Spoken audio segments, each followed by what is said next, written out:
जय हिंद साथियों, मैं हूं आपका मित्र हर्षदीप सिंह नाहर। तो मित्रों, आइए आज हम जानते हैं कि भारतीय रेलवे के लोको पायलट्स की कार्यकुशलता व उनकी गुणवत्ता किस आधार पर नापी जाती है, उनकी ग्रेडिंग कैसे करी जाती है और यह ग्रेडिंग कितने प्रकार की है, इसके बारे में डिटेल में जानते हैं। तो आइए शुरुआत करें।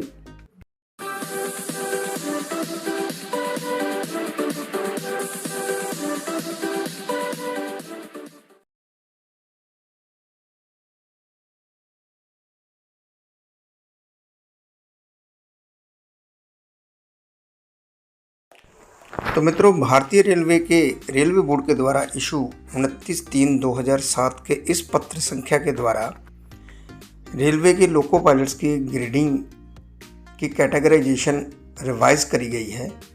तो इस पत्र संख्या को आधार मानते हुए ही आज हम इस वीडियो का संचालन करेंगे और पूरा समझेंगे कि ये लोको पायलट्स की ग्रेडिंग कैसे करी जाती है।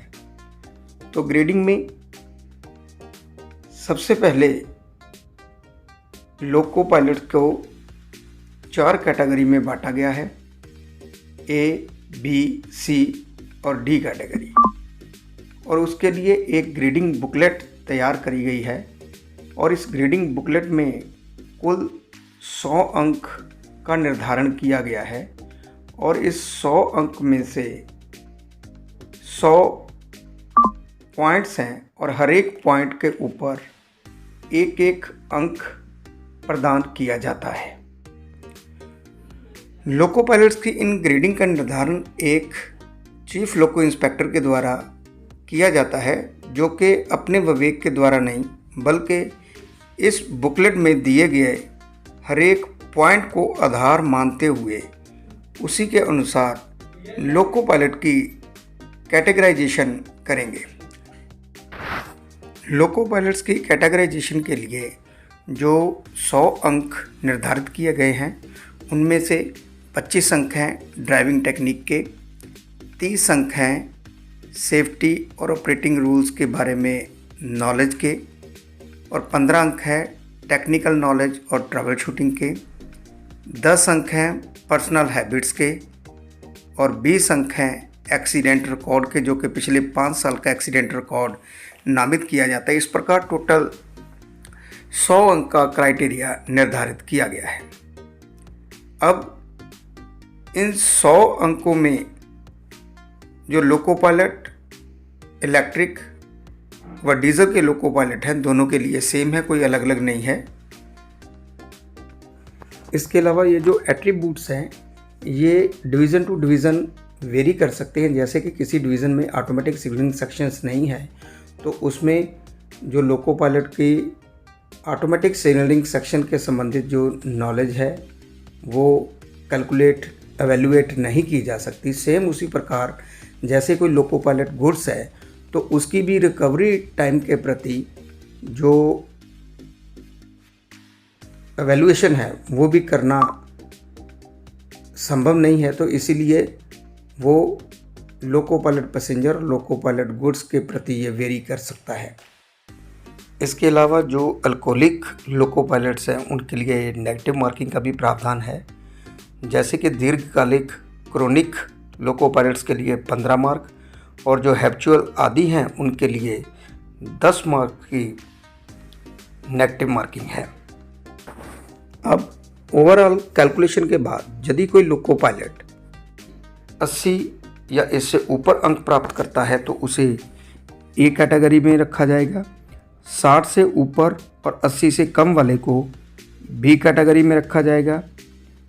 50 से ऊपर और 60 से लेस वाले को सी कैटेगरी में और 50 अंक से कम वाले को डी कैटेगरी में रखा जाएगा। ये जो ग्रेडिंग बुकलेट है वो एक लोको इंस्पेक्टर के पास रहेगी, पर एक लोको पायलट को इसके बारे में नॉलेज होनी चाहिए कि ये ग्रेडिंग कैसे करी जाती है और इसमें क्या क्या क्लॉजेज हैं, और यदि वो उसके जो वीक एरियाज़ हैं उसको वो आने वाले वक्त में इम्प्रूव कर सके।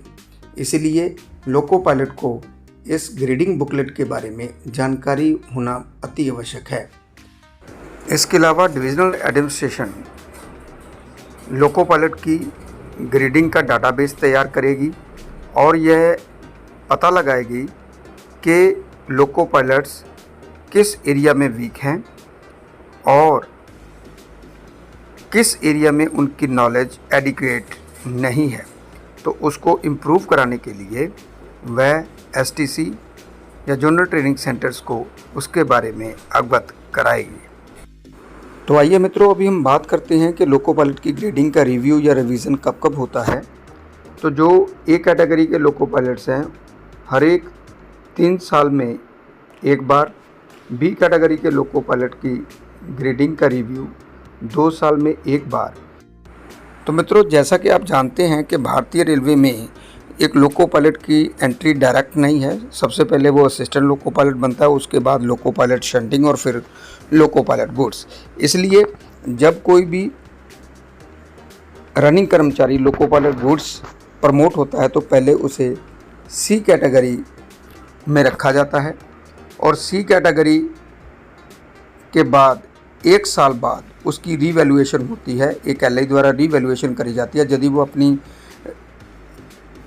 इस कैटेगरी को इम्प्रूव कर लेता है तो वेल एंड गुड, नहीं तो उसे फिर एक स्पेशल रिफ्रेशर कोर्स के ऊपर भेजा जाएगा, out of turn refresher course के ऊपर भेजा जाएगा और रिफ्रेशर कोर्स से आने के बाद उसे फिर से फुटप्लेट ड्यूटी के लिए नामित कर दिया जाएगा और उसकी 6 महीने तक मॉनिटरिंग होगी। यदि वह बी कैटेगरी में इम्प्रूव कर लेता है तो वेल एंड गुड, नहीं तो उसे कंपल्सरी डी कैटेगराइज करके डी ग्रेडिंग में रख दिया जाएगा।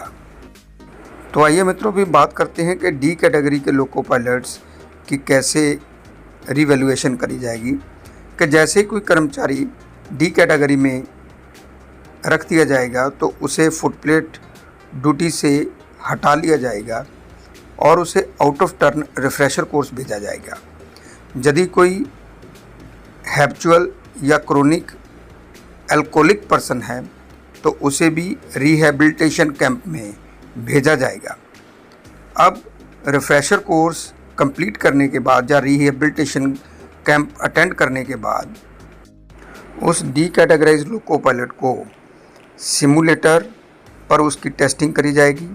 सिमुलेटर के बाद फिर से एक 3 CLIs का पैनल बनेगा और उस पैनल में वो 3 CLI उसकी इंटरव्यू लेंगे और फिर उसकी ग्रेडिंग करी जाएगी और ये 3 CLI का पैनल सीनियर डी या सीनियर DME द्वारा नामित किया जाएगा।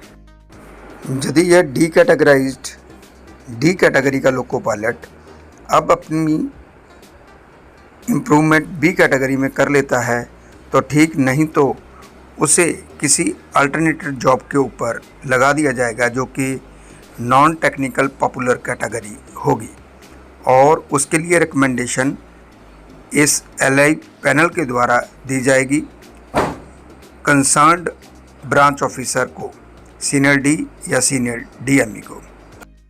यदि कोई अल्कोहलिक लोको पायलट इस रिहैबिलिटेशन कैंप को अटेंड करने के लिए रिफ्यूज़ करता है तो भारतीय रेलवे की अल्कोहलिज्म पॉलिसी, जो कि आपको स्क्रीन के ऊपर दिखाई दे रही है, उसके तहत उसके ऊपर कार्रवाई करी जाएगी। तो मित्रों, चलिए अभी हम बात करते हैं कुछ जनरल इंस्ट्रक्शंस के बारे में। कि मित्रों, इस ग्रेडिंग का सीधा सीधा संबंध लोको पायलट की प्रमोशन के साथ भी है कि यदि कोई लोको पायलट सी या डी कैटेगरी में रहता है तो उसके लिए प्रमोशन में दिक्कत आ सकती है। तो कम से कम प्रमोशन के लिए उसे बी ग्रेड तक जाना अति आवश्यक है। इसके अलावा यदि कोई लोको पायलट किसी लंबे स्पेल के बाद किसी स्टेशनरी ड्यूटी या 90 दिन से एब्सेंट होने के बाद अपनी रनिंग ड्यूटी को ज्वाइन करता है तो कम से कम 1 महीने तक उसकी एक्टिव ड्राइविंग को मॉनिटर किया जाएगा और फिर उसके बाद ही उसकी कैटेगरी नामित करी जाएगी। तो मित्रों, ऐसी ही दूसरी महत्वपूर्ण वीडियोस देखने के लिए आप मेरे चैनल को सब्सक्राइब करें और बगल में लगे हुए बेल आइकन को अवश्य दबा दें ताकि नए अपलोड होने वाले वीडियो का नोटिफिकेशन आपको तुरंत मिल सके। इसके अलावा यदि ये वीडियो आपको पसंद आई हो तो लाइक बटन दबाएं, अपने मित्रों में इसे शेयर करें और इस वीडियो के संबंधित अपने महत्वपूर्ण कमेंट लिखना ना भूलें। धन्यवाद। जय हिंद।